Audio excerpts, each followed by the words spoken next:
আপনাদের নাটক তো অবশ্যই ভালো হয়েছে, আর দর্শকের কথা তো আপনারা শুনলেনই, খুবই ভালো। আপনাদের কেমন লাগলো এখানে করে, আপনাদের অভিজ্ঞতাটা যদি বলেন। এই এক্ষুনি বলছি ভীষণ ভালো হয়েছে।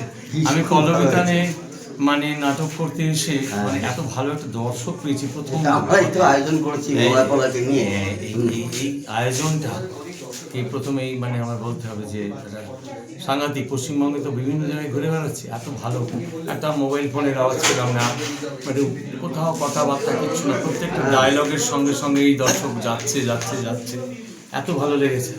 আয়োজনটা এত ভালো, সাউন্ডটা এত ভালো, লাইটের সবাই সাহায্য করছে। আর কলবিতানের ছেলেমেয়েরা একদল ছোট্ট তরুণ তুর্কি ছেলেমেয়েরা, এরা আমাদের শুধু কলবিতানের নয়, আমাদের বাংলা থিয়েটারের অ্যাসেট। এদের সকল মানুষের সহযোগিতা করা উচিত, রাষ্ট্রের সহযোগিতা করা উচিত, রাজ্যের সহযোগিতা করা উচিত। যে যেখান থেকে যেরমভাবে পারেন এই কলবিতানকে অভিনয় করে হোক, কিছু খাদ্য সরবরাহ করে হোক, কিছু অর্থ সরবরাহ করে হোক, যা হোক আপনারা বিভিন্নভাবে এটা করবেন। কারণ কলবিতানের এই কলবিতানের এই প্রচেষ্টাকে ধরে রাখতে গেলে কিন্তু সকলের সাহায্য লাগবে। সকলের সাহায্য না করলে এটা হবে না। ওদের তরুণ তুর্কিরা সব দায়িত্ব গ্রহণ করেছেন, কাজ করছেন, আমি গর্বিত। আগামী দিনে নিশ্চয়ই আরও ভালো উৎসব হবে। ভালো প্রযোজনা কলবিতান করে। আমাদের এবার অনুষ্ঠান 50 বছর কালপুরুষের, আমরাও কলবিতানকে তাদের প্রযোজনা নিয়ে হাজির হতে আমরা অনুরোধ করব, তারাও আসবেন।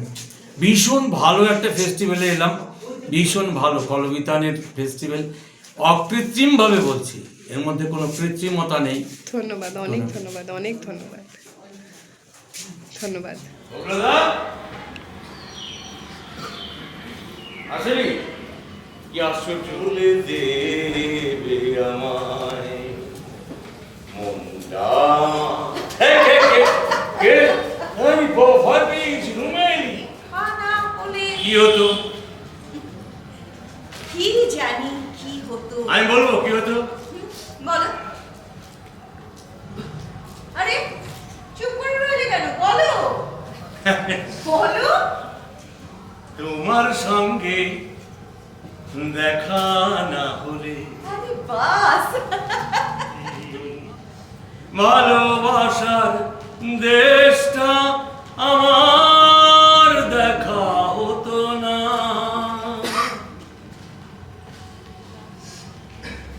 আরে থেমে গেলে কেন? কি গো, কি ভালো লাগছিল না? কি শুরু করতে বুঝতে পারছেন না বুঝতে পারছি না। হ্যাঁ, কোচিং মেয়ের সঙ্গে বয়স্ক লোকের প্রেম হলে এরকমই হয়, নার্ভাস সিস্টেম অকেজ হয়ে যায়, তখন কিছুই বুঝতে পারে না। কেন সত্যি আমি কিছু বুঝতে পারছি। বিস্কুট আচ্ছা, মরে যাই কি লজ্জা। বিস্কুট এই বাবা সো সুইট, কি সুন্দর নামটা। আমার চেয়েও সুন্দর বুঝি। আরে না, তোমার চাইতে সুন্দর হবে কি করে? তুমি হলে গিয়ে ইয়ের মতো। ইয়ের মতো? মানে কিসের মতো? ওই ধরো গিয়ে কোজাগরি পূর্ণিমার চাঁদ অথবা ঈদের চাঁদের আলোর মতো। ওরে বাবা রে বাবা। আর ঠেলতে ঠেলতে এদিকে আনতে পারি না, কিন্তু মনটা তো সায় দেয় না। মনটা ছুটতে ছুটতে ছুটতে ছুটতে এই পার্কে চলে আসে মর্নিং ওয়াক করার জন্য। Morning walk.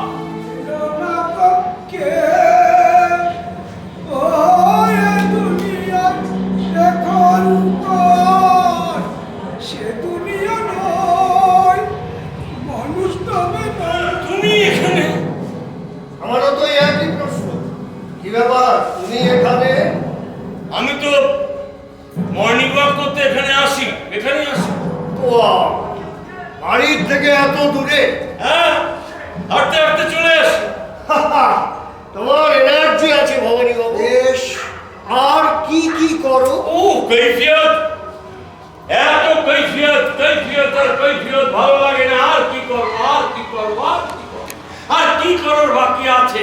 ওই যে আজকাল একটা বেরিয়েছে না, পিঠের মধ্যে ব্যাগটা তোমরা ঝুলিয়ে দাও, কি না ক্রিকেট কোচিং ক্যাম্পে যাবে, নিয়ে যাবে ভেকেশনে।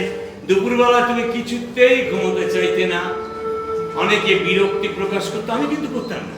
আমি তোমাকে সুন্দর করে গল্প বলতাম, এমনকি স্যাটারডে সানডে নাইটগুলোতে তুমি ঘুমোতে চাইতে না, আমি তোমাকে গল্প শোনাতাম। ওই যে রাক্ষস কক্ষসের গল্প, ঠাকুরমার ঝুলির গল্প, পাটল দি গ্রেট, মনে আছে? হ্যাঁ, কি সুন্দর করে তোমায় বোঝাতাম। তাতেও যদি ঘুম না আসতো, ভূত পেতনি আরো কত কি, তাতেও যদি ঘুম না আসতো, তাহলে রামায়ণ থেকে সীতার পাতাল প্রবেশ করার করুণ কাহিনী তোমায় শোনাতে ভুলে গেছো। আমি তো ভেবেছিলাম। কি ভেবেছিলে তুমি? কি ভেবেছিলে বাবা? একা ডুবে ডুবে জল খাবে আর একাদশীর বাবাও টের পাবে না? আমি গল্প করছো, কথা বলছো, ওই উল্লেখ করছো, আমি দেখেছি। আচ্ছা, বৌমা, আমার বৌমা মানে তোমার স্ত্রী, তারও তো বেশ কিছু বয়ফ্রেন্ড আছে, আমি দূর থেকে দেখেছি। আমি কোনো আপত্তি করি না, আমার কোনো আপত্তি নেই, থাকতেই পারে মনোরাজ্যের বিকাশ। কিন্তু আমার আপত্তিটা কোথায় জানো? যখন তোমরা ওই মাঝ রাত্রে স্বামী স্ত্রী দুজনে মিলে দুজনের বয়ফ্রেন্ড গার্লফ্রেন্ড নিয়ে তর্কাতর্কি করো, এর গায়ে ও হাত তোলো, ওর গায়ে সে হাত তোলো, জঘন্য ভাষায় ঘরের মধ্যে গালাগালি করতে থাকো। আমার দাদু ভাই ভয় পেয়ে গিয়ে ছুটতে ছুটতে স্কয়ার ফুটের পর স্কয়ার ফুট অতিক্রম করে আমাকে এসে জড়িয়ে ধরে বলে, বাঁচাও দাদু ভাই, বাঁচাও, রং দেবে আমায়, জীবনের সব রং হারিয়ে যাচ্ছে, রং দাও না, রং আছে, রং, রং,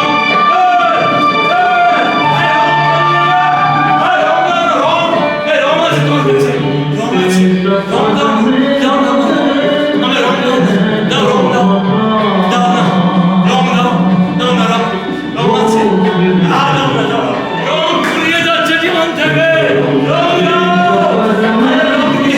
রং দাও, আরে জীবন থেকে রং ফুরিয়ে যাচ্ছে। থাকিতেছি পৃথিবীর পথে, সিংহল সমুদ্র থেকে নিশীথের অন্ধকারে মালয় সাগরে অনেক ঘুরেছি আমি। দিতে পারে না দায়িত্ব। তুমি দায়িত্বের কথা বলছো, দায়িত্ব বোধ যদি থাকে তাহলে কৃষকের মাথায় এত ঋণের বোঝা চাপে না। হ্যাঁ, দায়িত্বের কথা বলছো, দায়িত্ব। ও ভালো কথা, শোনো, তোমার জন্য আমি একটা না কি হবে জানি না, এক পাতা ওষুধ জোগাড় করতে পেরেছি। এটা একটা বিক্রি হয় না, এটা আরেকটা দাও, দাও, দাও, দাও, দাও, দাও, একটা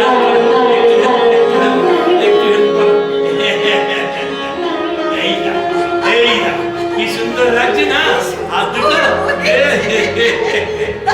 কি সুন্দর লাগছে, কি সুন্দর পুরানো সেই দিনের কথা বলতে কি পারি। আরে বসো, বসো, বসো, আরে বসো না, আরে বসো না, দাঁড়াও, দাঁড়াও, দাঁড়াও, একটু চেষ্টা করো, দাঁড়াও, আমি আমি আমার কাঁধে মাথাটা দাও তো, আমার কাঁধে মাথাটা দাও, দাও, দাও, দাও, দাও, আমি চেষ্টা করি, হ্যাঁ, আমি পারবো, পারবো, দেখো না, তুমি দাও না, দাও, দাও, দাও, দাও, তুমি দাও। পাশে থাকলে আমাদের ভালোবাসা চিরকাল অটুট থাকবে। 500 টাকা ভাই, 500 টাকা ছাড়ো। 500 টাকা কই থেকে দিব? আমার এই দেশ তো 500 টাকা হইব। আমি ওসব জানি না, 500 টাকা ছাড়ো। আমি পুচকা বেচা খাই, কই থেকে 500 টাকা দিব? তাহলে আপনাকে আপনার ছেলে বাড়ি থেকে বের করে দিয়েছে? হ্যাঁ, আসলে একটা কথা বলবো। কি কথা? দেখুন, অনেক ছোটবেলায় আমি আমার মা বাবাকে হারিয়েছি, কিন্তু সংসারে মা বাবার যে কি প্রয়োজনীয়তা, হ্যাঁ, সেটা আমি আর আমার স্ত্রী প্রতি মুহূর্তে উপলব্ধ করি। আর আমাদের একমাত্র সন্তান বাপু তার দাদু ঠাকুমাকে কাছে পেতে চায়। হ্যাঁ।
টাকা চিহ্ন